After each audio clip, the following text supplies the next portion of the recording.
Good morning student. अपने हिंदी का पहला चैप्टर पढ़ा था हम भारत के भारत। उसको आपने कंप्लीट कर लिया होगा, उसके क्वेश्चन आंसर, उसके पद्यांश, उसके शब्दार्थ सब। आज हम अपना दूसरा चैप्टर मेहनत की कमाई स्टार्ट करेंगे। जो एक गद्यांश है उसको पढ़ेंगे। बहुत अच्छा गद्यांश है, आप देखो, उससे आपको बहुत अच्छी शिक्षा भी मिलेगी। देखिए, पहला जो आपका गद्यांश है वो छोटा सा है, लाइनें दी हुई है, इसके अकॉर्डिंग अपन पढ़ेंगे। एक अमीर बाप ने अपने आलसी बेटे को बुलाकर कहा, जा कुछ कमा ला। अब देखो, मेहनत की कमाई, पाठ का नाम क्या है? मेहनत की कमाई। कि अपन को क्या करना है? मेहनत से कोई भी कार्य करना है और उस कार्य के बदले अपन को जो पैसा मिलता है वही पैसा अपने लिए सबसे अच्छा है। तो अब देखो, एक बाप है और एक बाप का एक बेटा है। वो क्या है? बहुत ही आलसी है।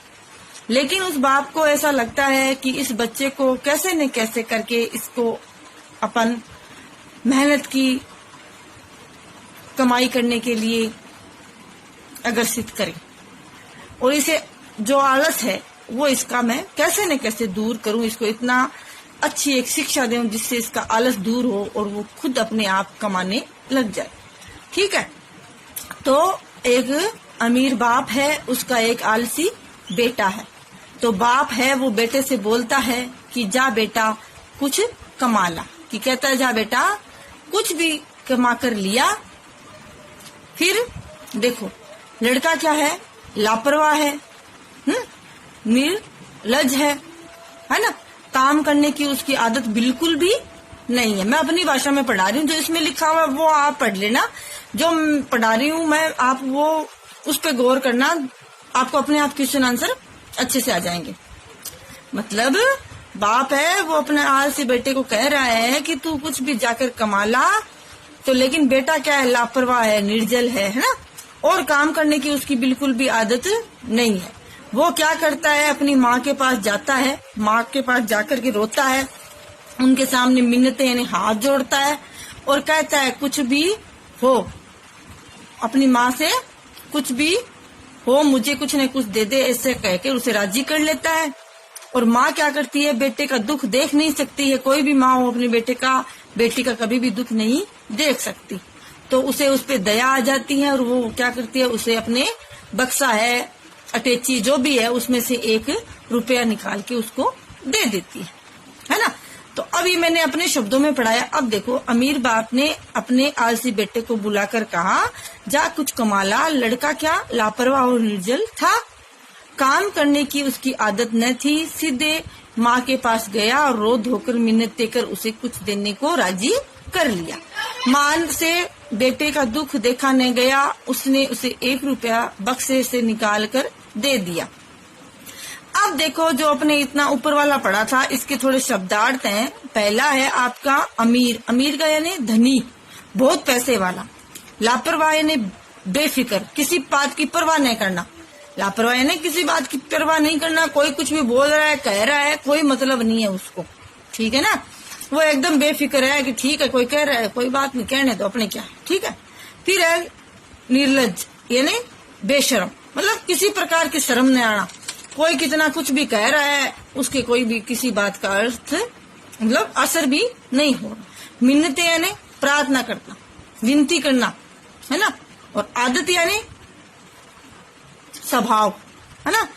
आदत यानी स्वभाव पड़ जाता है हर व्यक्ति का कि अपन को ऐसे ही करना है, तो वो वैसे ही करता है। दुख यानी कष्ट, दुख का मतलब कष्ट में आ जाना। दुखी होने मतलब कष्ट आ जाना, उसे बहुत मतलब सामने उसकी विपदा आ गई है ना। अब देखो, जो ऊपर वाला गद्यांश पढ़ा है उसके क्वेश्चन आंसर थोड़ा देखते हैं। उपयुक्त गद्यांश का उपयुक्त शीर्षक दीजिए। अब जो आपने ऊपर पढ़ा था, इसमें मेन चीज क्या है कि बेटा है वो क्या है? आलसी है। तो आलसी लड़का, मेन गद्यांश का अर्थ क्या है? आलसी लड़का। अब लड़के का स्वभाव कैसा था? लड़के का स्वभाव था लापरवाह और निर्लज। ठीक है। लड़का क्या था? आलसी था, आलसी स्वभाव का था, और वह लापरवाह भी था और निर्लज भी था। अब आप क्या लिखोगे उसमें? लड़का आलसी स्वभाव का था, वो लापरवाह और निर्लज भी था। अब देखो लड़के ने माँ को कैसे और किस बात पर राजी किया। लड़के ने रोकर, सबको पता आपको, लड़के ने रो करके मिन्नतें करके माँ को 1 रुपए देने को राजी किया, है ना। अब देखो परिश्रमी शब्द है, उसका विलोम शब्द है, उल्टा क्या होगा? परिश्रम का मतलब मेहनत करना, है ना। और आलसी, आलसी यानी आलसी होगा, वो मेहनत कब कैसे करेगा? नहीं कर पाएगा, है ना, वो बात। अब इतना आपको ये क्वेश्चन और ये शब्दार्थ नोटबुक में करने हैं। अब आगे देखो गद्यांश नंबर 2। रात को बाप ने पूछा, बेटा तूने क्या कमाया? लड़के ने झट से रुपया निकाल कर दिखा दिया। अनुभवी पिता समझ गया, उसने कहा जा इसे कुएं में फेंका। लड़के ने झटपट जाकर रुपया कुएं में डाल दिया। अगले दिन पिता ने फिर कहा, जा कुछ कमा ला, नहीं तो आज भोजन नहीं मिलेगा। लड़का अपनी बहन के पास जाकर रोने लगा। बहन ने तरस खाकर 1 रुपया अपने पास से दे दिया। बाप ने रात्रि में लड़के से पूछा, आज तू क्या कमा कर लाया? लड़के ने जेब में से निकालकर 1 रुपया बाप के सामने रख दिया। बाप बोला, जा इसे कुएं में फेंका। लड़के ने वैसा ही किया। अब इस गद्यांश का अर्थ समझिए आप मेरी भाषा में, कि लड़का था, वो रो धो के अपनी माँ से पैसे लेके आ गया था। फिर उससे पिता को पता चल गया, फिर पिता मतलब माँ से पैसे लेके आ गया। और फिर रात को जब पिता आया तो उसने पूछा कि आज तू क्या कमा कर लाया? तो बेटे ने क्या किया, जो माँ का दिया हुआ 1 रुपया था वो झट से उनको निकाल कर दे दिया। पिता की उम्र इतनी थी कि वो इतने समझदार और पहचानने वाले थे कि उसने झट समझ लिया कि ये पैसा खुद कमा कर नहीं लाया। तो उसने कहा, जा इसको, इस जो रुपए है तेरे पास 1 रुपया, इसको तू कुएं में फेंका। तो बालक क्या था, उसने माँ से लिया था, उसको पता नहीं मेहनत करके कैसे पैसे कमाए जाते हैं, तो वो झट से जाकर उसको कुएं में डाल आया। अगले दिन फिर पिताजी ने कहा कि आज कुछ तू कमा कर नहीं लाया ना, तो मैं तेरे को आज भोजन नहीं दूंगा। अब माँ के पास तो जा नहीं सकता था। अब उसने क्या किया, अपनी बहन के पास गया और बहन से जाकर बोला और रोने लगा। तो बहन को भी उस पे तरस आ गया और उसने अपने पास से 1 रुपया दे दिया। जैसे पिताजी रात्रि को आए और लड़के से पूछा कि आज फिर तू क्या कमा के लाया? तो लड़के ने जेब में से 1 रुपया निकाल कर वापस उनके सामने रख दिया। बाप बोला, जा इसे भी कुएं में फेंका, क्योंकि उन्हें पता चल गया था कि आज भी ये अपने मेहनत की कमाई नहीं, आज भी ये खुद कमा कर नहीं लाया, ये भी किसी से लेकर ही आया। तो लड़के ने तुरंत उसको वैसा ही किया जैसा पिता ने बोला था। अब इस गद्यांश में देखो, झट यानी तुरंत, किसी काम को 1 मिनट में फटाक से करना। तरस यानी दया आना। रात्रि यानी रात, है ना। अब देखो आगे गद्यांश में क्या है। अब सेकंड गद्यांश का क्वेश्चन आंसर देखो। बेटा तूने क्या कमाया? पिता ने पूछने पर लड़के ने क्या किया? तुरंत क्या किया था? रुपया निकाल कर दे दिया था पिता को, है ना। लड़के ने तुरंत रुपया निकाल कर पिता को दिखा दिया, यही किया। लड़का किसके पास जाकर रोया? लड़का अपनी बहन के पास जाकर। देखो पहले गद्यांश का क्वेश्चन नहीं है, ये दूसरे गद्यांश का क्वेश्चन है। तो अपने दूसरे गद्यांश में क्या पढ़ा है कि लड़का अपनी बहन के पास जाकर रोया, उसको तरस आई और उसने उसको 1 रुपया निकाल कर दिया। तो लड़का किसके पास जाकर रोया? तो अपनी बहन के पास जाकर रोया। लड़के ने रुपया दिखाया तो पिता ने क्या कहा? तो पिता ने कहा, जा इसे कुएं में फेंका। लड़के ने रुपया दिखाया तो पिताजी ने क्या कहा? तो पिताजी ने पता यही कहा, जा इसे कुएं में फेंका। अब देखो, बाई शब्द का विलोम शब्द गद्यांश से छांट कर लिखिए। अब गद्यांश में बाई शब्द का विलोम शब्द तो क्या होगा? बहन ही होगा, है ना, बहन का उल्टा। ये हुआ गद्यांश 2। अब गद्यांश 3 देखिए। अनुभवी पिता ने पत्नी और बेटी को बाहर भेज दिया। पिता ने बेटे से प्रातः उठने पर कहा, जा कुछ कमा कर ला, नहीं तो रात को भोजन नहीं मिलेगा। बेटा दिन भर सुस्त बैठा रहा, उसकी आंखों से आंसू बहते रहे। कोई उसकी सुध लेने वाला न था। विवश होकर संध्या के समय वह उठा और बाजार में मजदूरी खोजने लगा। एक सेठ ने कहा, मेरा ये संदूक उठाकर घर पहुंचा दे, मैं तुझे 4 आने दूंगा। 4 आने दूंगा ऐसा बोला उस सेठ ने। ठीक है, अब देखो समझो इसको कि पिता ने क्या कहा। पिता को पता तो चल ही गया कि पहले दिन ये अपनी माँ से पैसे लिए, दूसरे दिन अपनी बहन से ले आया। अब कुछ न कुछ तो करना पड़ेगा जिससे ये इस आदत को छोड़े। उसने क्या किया, माँ और जो बेटी उसकी पत्नी थी और उसकी बेटी थी, उसको क्या किया, बाहर भेज दिया घर से। अब पिता प्रातःकाल उठते ही उसको अपने बेटे को कहता है कि जा आज कुछ कमा कर ला, नहीं तो रात को तेरे को भोजन नहीं मिलेगा। अब बेटा क्या करे, चुपचाप बैठा रहा। उसको बहुत ही मतलब ऐसे सुस्ती सी आ गई, उसकी आंखों में आंसू बहने लगे। अब उसके पास कोई भी मतलब कोई भी चीज नहीं बची कि अब वो क्या करे, कहाँ से पैसे लाए। कुछ न कुछ करना पड़ेगा और कोई सुध लेने वाला भी घर पे नहीं था।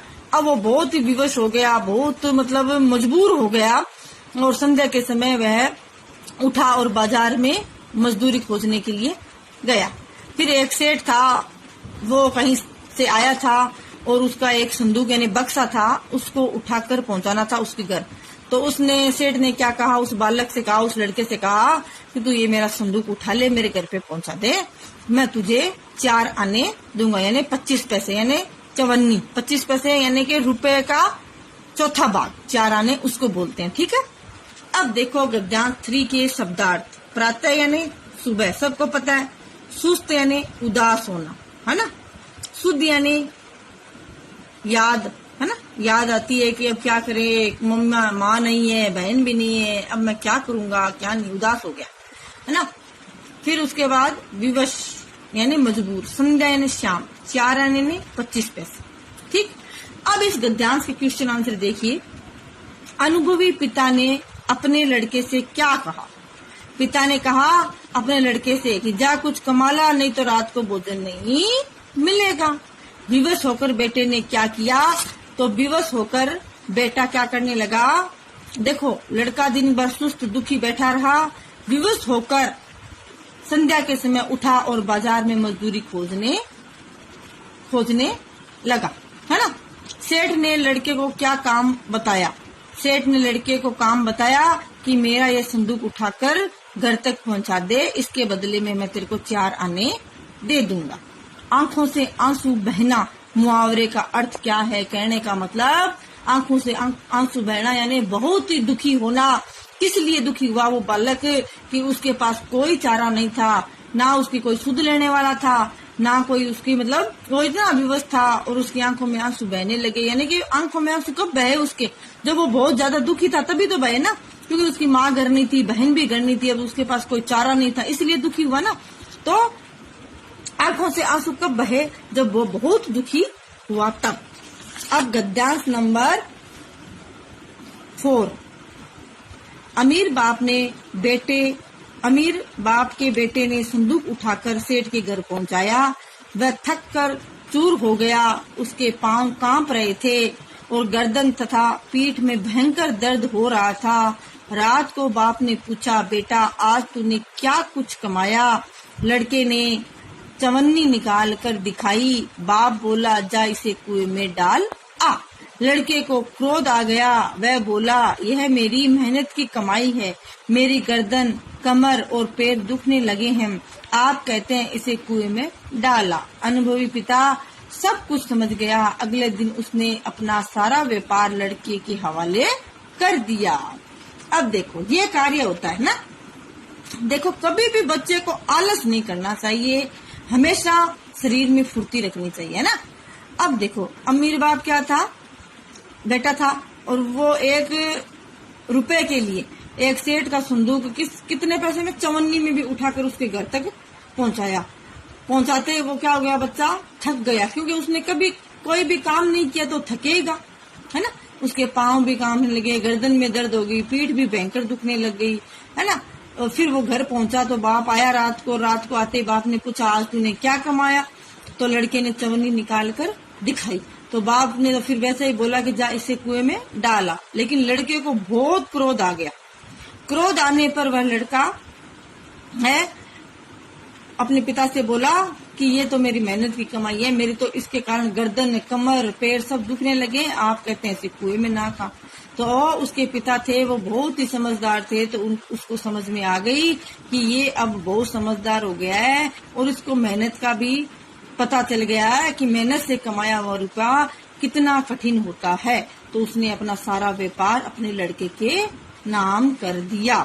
अब देखो गद्यांश नंबर 4 के शब्दार्थ। अमीर यानी धनवान, संदूक यानी बक्सा, भयंकर यानी बहुत जोर से, चवन्नी यानी 25 पैसे, क्रोध यानी गुस्सा, हवाले यानी जिम्मी, है ना।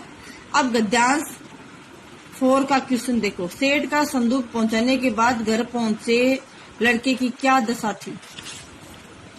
वह थक कर चूर हो गया था ना, उसके पांव कांप रहे थे, गर्दन और पीठ भी बहुत दुख या दर्द हो रहा था। अब देखो लड़का भयंकर थक कर चूर हो गया, पता है आपको, उसके पांव कांप रहे थे, गर्दन और पीठ में भी बहुत दर्द हो रहा था। अब देखो पिता की किस बात को सुनकर लड़के को क्रोध आ गया? पिता ने क्या कहा, जो कुछ वो कमा कर लाया था उसे भी कुएं में डाला, इस बात को सुनकर उसको क्रोध आ गया ना। पिता ने कहा कि जा कुछ कमा कर लाया है उसे भी कुएं में डाल दे। तो इस प्रकार कहने पर लड़के को क्या हुआ, बहुत क्रोध आया, है ना। उपयुक्त गद्यांश का उपयुक्त शीर्षक लिखिए। तो इसका अपने जो पढ़ा उसमें क्या है, मेहनत की कमाई। व्यापार शब्द का समानार्थ शब्द लिखिए, है ना। तो व्यापार का समान यानी व्यापार जैसा ही एक शब्द लिखना है। व्यापार करने का मतलब व्यवसाय, है ना। किसी भी व्यापार को करने का मतलब है व्यवसाय करना। अब देखो बच्चों, अपन ने आज अपना दूसरा चैप्टर पढ़ा। दूसरे चैप्टर में गद्यांश 4 दिए हुए थे, उनको कंप्लीट पढ़े, उनके शब्दार्थ पढ़े और उनके भी क्वेश्चन आंसर पढ़े। जो आपको अपनी नोटबुक में कंप्लीट जैसे मैंने पढ़ाया है वैसा का वैसा करना है। हर एक गद्यांश है, उनके सारे क्वेश्चन आंसर लिखने हैं। ऐसे नहीं कि पहले का मतलब लिख लिया, फिर दूसरे का पहले का लिखा, फिर उसके क्वेश्चन आंसर किए, फिर दूसरे का, ऐसा नहीं करना। पहले गद्यांश, दूसरे गद्यांश और तीसरे गद्यांश और चौथे गद्यांश, इनके सबके शब्दार्थ लिखने हैं। फिर उसके बाद में क्वेश्चन आंसर पहले गद्यांश के, फिर नंबर लगाना है आपको पहले गद्यांश का पहला, दूसरा, तीसरा, चौथा, फिर 5वां, फिर 6वां, फिर 7वां, 8वां, ऐसे करके आपके क्वेश्चन बन जाते हैं 4 और 4 8, 4 12 और 4 16 क्वेश्चन आंसर आपको गद्यांश